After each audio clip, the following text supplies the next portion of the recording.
where she in no uncertain terms lists out Comstock in all forms must definitionally exist if Columbia does. As if that wasn't enough, you also come across a Voxophone where she in no uncertain terms lists out her hatred of violence. Yeah, there's a war coming. You can smell it in the air. Fear. Hatred. You decline, zap his splicers, and hatch a plan with Atlas to float the department store by releasing the particle in Fontaine's office. Notably, at this point, if you diligently get all of a set of optional code messages hidden throughout the department store, you can find a secret room in the Manta Lounge where you can learn Fontaine and Atlas are the same person. This has no bearing on any conversation, unfortunately.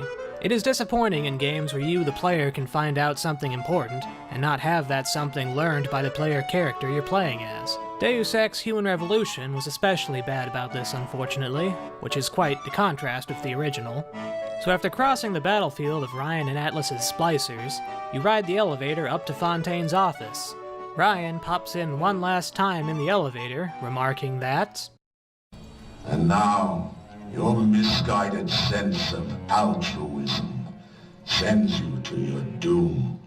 It's like watching Isaac Newton die in a house fire. A vain attempt to save his cat." Which, as hypocritical and deluded as he is, damned if I have a hard time disagreeing with him here. She knows what Atlas is going to do to her. She's always known.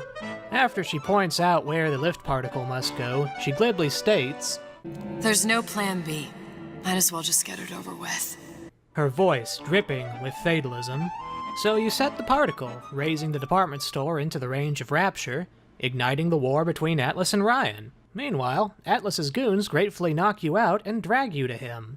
Also, note, chloroform does not work that way and has never worked that way. In a world as out there as this, they use the one thing which we know in real life does not work that way. Whatever. So what happens next? Well, it's not pretty. Atlas wants what he calls the ace in the hole, which he desperately needs to defeat Ryan in the war for Rapture. He demands information on this ace from you. As you pretended to be the lab assistant of Suchong, you've painted yourself into a corner here, as you would likely know this information if you really had been his assistant. You're knocked out for 2 weeks by a dose of truth serum in the first attempt to torture the information out of you. I'm not going to look this up, but this doesn't seem like the kind of thing that could happen, and it really seems like a hand wave to advance the clock.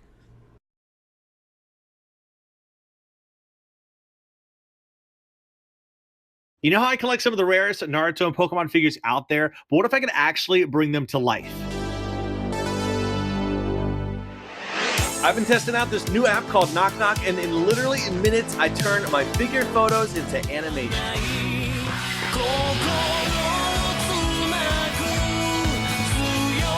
It's built for collectors like us. You snap a pic, drop it in, and boom, your toy is alive. Plus, you can share them with other fans around the world with the community features they offer. I'm posting one of my wildest animations on my Knock Knock account, so if you want to see it and maybe start making your own, grab the app and use my code for free Sparks. If you're into DBZ, Naruto, Pokemon, One Piece, you just love seeing your collectibles come to life, this is something you gotta check out. I'll see you over there.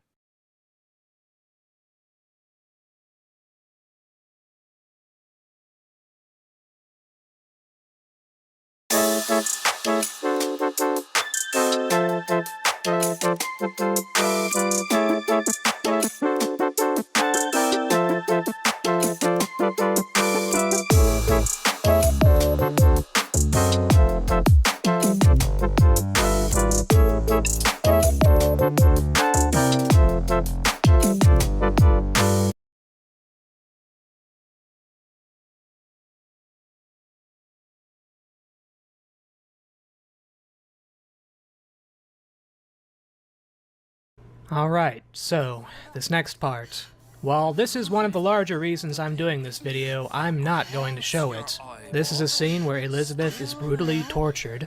It is inarguably the most graphic first-person torture sequence in mainstream gaming.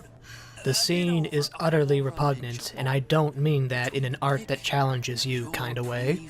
Atlas, in his desperation to get the information he needs, tortures you with an ice pick. You feel each tap as he drives it into your skull, through your eye socket. I hesitate to bring authors personally into any analysis of their works, but what the fuck, Ken Levine? This was your fucking vision for the end of the BioShock series? Torturing an abused, friendless girl until she is ready to accept death willingly? You sick fuck? Okay, deep breath, let's continue. Fortunately, he does not tap that final tap, knowing that you are too intellectually valuable to lobotomize. However, he immediately switches to threatening to use the pick on Sally. Needless to say, Elizabeth does not take this well. She begins desperately searching for any information she may have known in her godlike state, also decrying the situation correctly as fruitless and pointless. Drawing on her memory, she is able to come up with the answer of searching Suchong's lab, which, no shit, should have been the first thing Atlas should have searched on his own, and even beyond searching her memories, should have been the first thing she proposed as a bluff to buy more time. Atlas then says the most ass-pully line I have ever heard in a game. That's a bit convenient now. Ryan's got every turret in the place tuned to me and me men's genetic code. We'd be torn to shreds before we got 10 feet. That's right. Which is why I'm gonna do it for you. You okay with that? Get me the ace, I'll wrap the brat in a silk ribbon. Bag her and bring her to my bathysphere. I'm sorry, gene-locked turrets? Gene-locked turrets are stopping you from getting to Suchong's lab. Maybe he hasn't been outside recently, but the turrets in Rapture are basically made of cardboard for how much resistance they put up.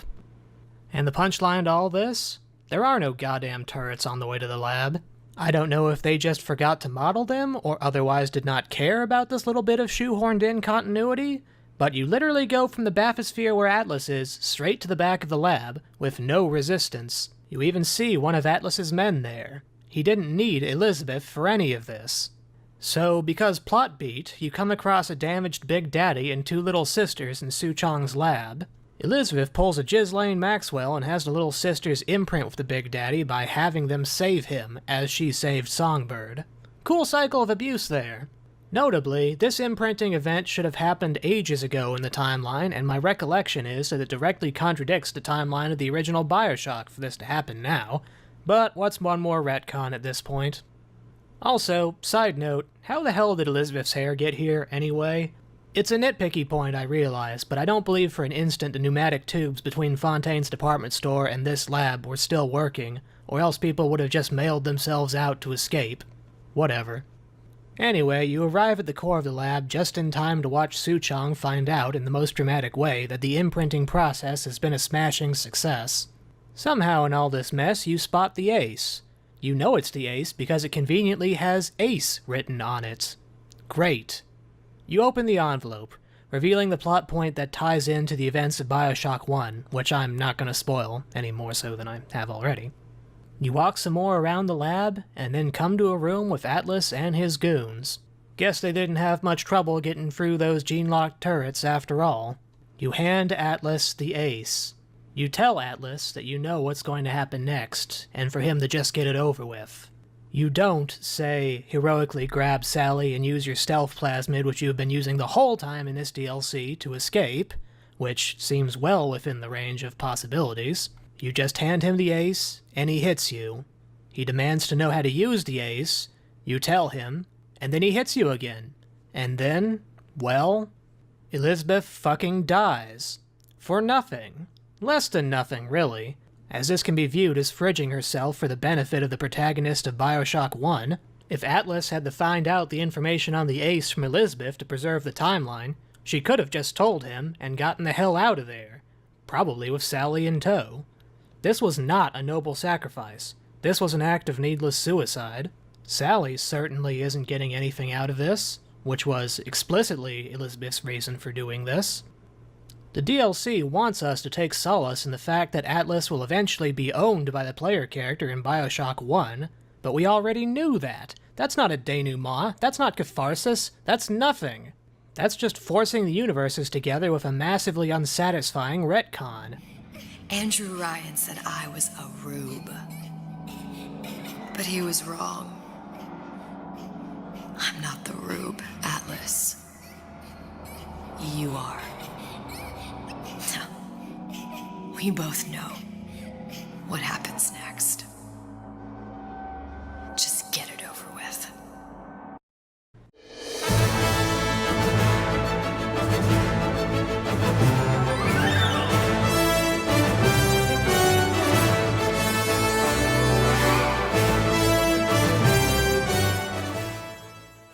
Do you like watching porn movies? There's a new app that lets you watch all the movies you want for free. No registration. What's next? Just get it over with. You're so owned, Elizabeth seems to say as she prepares to die due to blunt force head trauma. She dies, and then the credits roll. It is at this point you learn perhaps the most perplexing secret in the entire Bioshock series. Andrew Ryan was voiced by fucking Quark. The video starts playing during the credits, where the voice actress for Elizabeth starts singing a rather disturbing song. Just remember, darling, all the while you belong to me. Maybe I'm being dense, but I can't see any meaningful thematic connection between the song and anything that happens within any of the Bioshock Infinite stories. I could, however, see it as the director, Ken Levine, defiantly asserting ownership over the property, or, less charitably, Elizabeth herself. Weird. Anyway, let's go through this thing with the points I outlined in the introduction of this video. Characters. Well, honestly, there is only one character in the entire DLC, Elizabeth herself. The ghost of Booker's past is just a projection of her, after all. Atlas is an utterly flat antagonist. Elizabeth's reason for all of this, Sally, doesn't speak more than a handful of words in the whole thing. What is more of consequence here is Elizabeth's arc over the course of the DLC, her fall. This is in stark contrast with her rise in Bioshock Infinite, ending with her in her godlike state, having utterly erased Booker and Comstock from all timelines, even though this is immediately contradicted by both Burial at Seas, of course.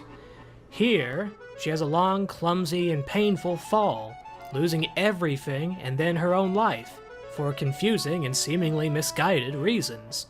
I get that this contrast is intentional, but that does not make it good.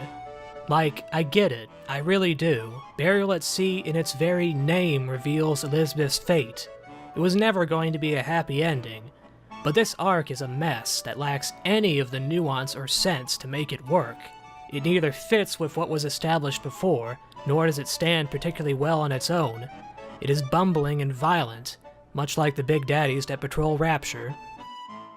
The setting. Honestly, the setting is arguably the strongest element here.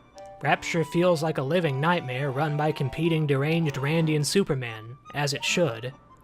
It bizarrely actually seems like a place people could have lived at some point, and there's a lot of quality in the environmental storytelling. Whereas Columbia feels much more like a total farce where I'm sure a solid fourth of the population dies from falling every month. The plot. I think I've pontificated about the plot enough as is, but again, I will say, it is not an admission of weakness on my part when I say definitively that it does not make a lick of sense if you spend even an instant thinking about it beyond what you are directly presented with.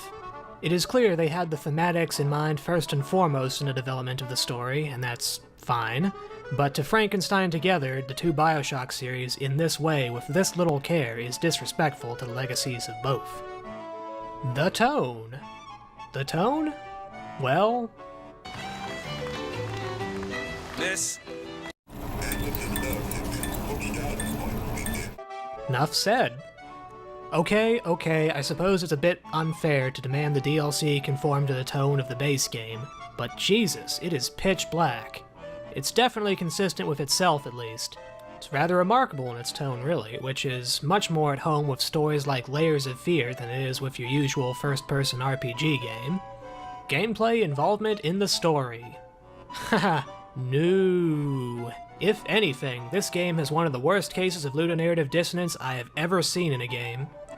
The game gives you the plasmids and guns to make you the baddest assassin Rapture's ever seen, then proceeds to disempower you again and again in the story. I get that that's needed for the story they want to tell, the utter destruction of Elizabeth, but it utterly does not fit with the game mechanics.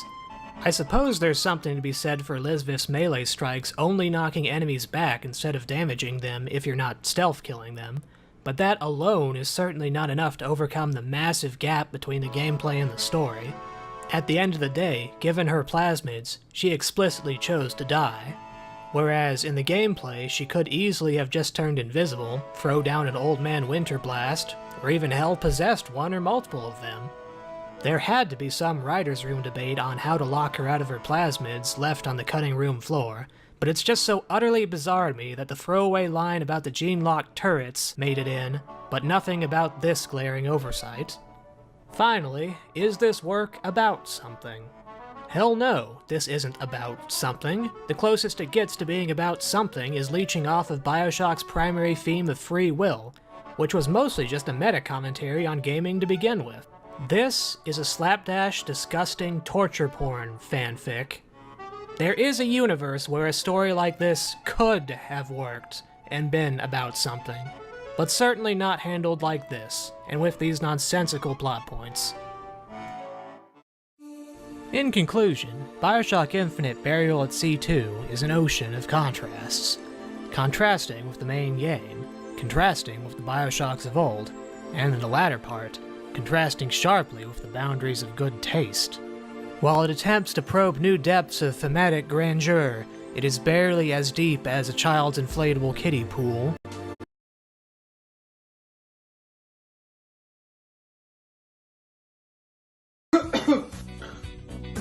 Where's my feet? Oh.